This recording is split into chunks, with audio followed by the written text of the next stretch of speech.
Surface detection siya, no?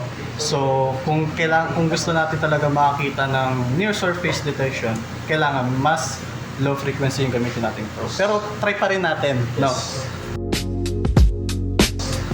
Lagyan natin ng plastic, for example. So, sabihin natin na ito, yung plastic yung pinaka-surface mo, no? Yung plastic yung pinaka-surface mo. Then, yung near surface mo is nasa loob ng plastic. Ayan. Try natin kung madidetect.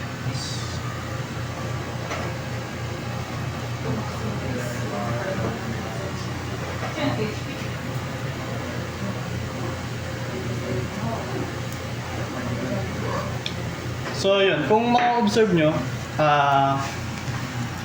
kapag hindi ko siya diniinan ng gusto, compare sa nauna natin, yung graph natin is much maikli kaysa sa nauna. Kasi nagkaroon na siya ng hindrance sa surface, no? Kasi ang dinidetect na natin is yung subsurface or near to surface. So yun, assuming na ito yung pinaka material natin, then subsurface is yung nasa ilalim natin.